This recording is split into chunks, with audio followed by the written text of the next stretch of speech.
अवतार लेते हैं।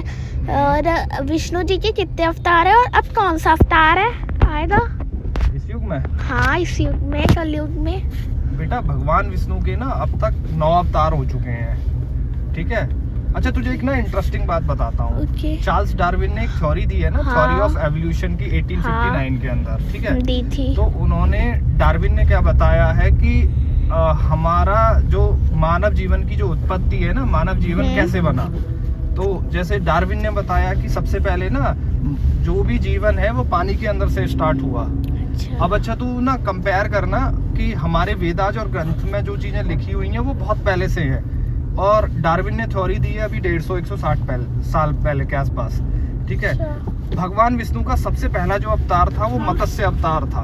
मत्स्य बोलते हैं मीन यानी मछली को। दैट मीन्स कि जो पानी के अंदर सरवाइव कर सकते हैं, सबसे पहला अवतार था वो।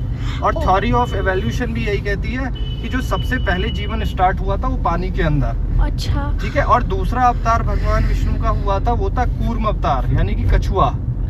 और हाँ, और डार्विन की थ्योरी क्या कहती है कि पानी के बाद में ऐसे प्राणी थे आए जो पानी में भी रह सकते थे और लैंड पर यानी जमीन पर भी चल सकते थे। और भगवान विष्णु का दूसरा अवतार क्या था? कूर्म अवतार यानी कि कछुआ अवतार, जो पानी में भी चल सकता था और जमीन पर भी चल सकता था। उसके बाद तीसरा अवतार था वराह अवतार, ठीक है। और थ्योरी ऑफ एवोल्यूशन भी यही कहती है कि उसके बाद ऐसे प्राणी आए जो कीचड़, पानी और जमीन के अंदर सरवाइव कर सकते थे पूरी तरीके से।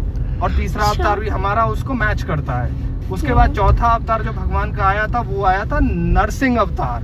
पापा नरसिंह अवतार तो वही थे ना जो हमें नरसिम्हा फिल्म में देखे थे? हाँ, नरसिंह अवतार वही थे, तो वो भगवान विष्णु के ना चौथे अवतार थे। अच्छा। और उसके बाद में जो अवतार हुए थे ना वो हुए थे 52 अवतार। अच्छा। तो मतलब कि इंसान पूरी तरीके से बन चुका था, लेकिन छोटे छोटे थे वो कद में, काटी में। अच्छा। और थ्योरी ऑफ एवोल्यूशन भी यही कहती है, ठीक है। और उसके बाद में 52 अवतार के बाद में आए भगवान परशुराम अवतार, फिर आए राम, फिर उसके बाद में आए कृष्ण, और उसके बाद में बुद्ध, और अभी चल रहा है कलयुग। तो कलयुग में हमारे आएंगे कल की अवतार। तो हाँ, तो अगर देखा जाए तो साइंस जो कह रही है वो एक्चुअली हमारे वेद और ग्रंथ के अंदर में ना पहले से ही है। पर प्रॉब्लम ये है कि हम साइंस की बात को थोड़ा विश्वास कर लेते हैं कि ये प्रूवन साइंसेज है, बट हम अपने वेदाज और ग्रंथाज पे शायद ज्यादा विश्वास नहीं करते हैं। लेकिन हमें करना चाहिए, क्योंकि उसके अंदर में जो चीजें अभी साइंस अब बता रही है वो सारी चीजें पहले से ही है। तो हमें इन्हें पढ़ना चाहिए और इनसे हमें बहुत कुछ सीखने को मिलेगा, ठीक है।